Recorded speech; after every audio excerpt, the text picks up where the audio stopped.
Let's get into camera basics and break it down really simply. There are 3 elements to know that any camera has: the f-stop, the shutter speed, and the ISO. So the f-stop is the dial that controls the depth of field that your camera has. The lower the number is, the more depth of field you will get that blurry effect in the background.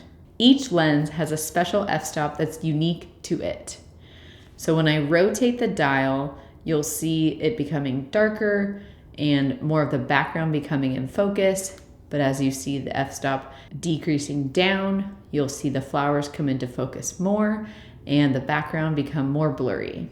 The next thing to talk about is shutter speed, that 1 blank number.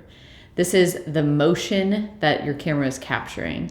So if you're capturing people, I would recommend always keeping it at least 1/200 or 250. Let's say you're doing an engagement or a senior portraits, whatever it is, it's people involved. It's just that little bit of movement that you're capturing that won't seem blurry. The final one to talk about is ISO. This one is how much light is getting let into your camera. So the brighter it is, the lower the ISO you'll want, and the darker it is, the higher ISO you'll want. Bonus, if you are taking pictures of people, I would highly recommend turning your camera on to multiple clicks per second.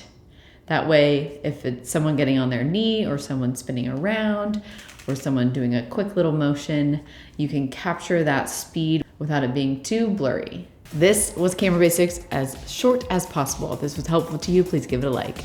I help creative entrepreneurs scale their side hustle. If that's interesting to you, check out more videos on my channel.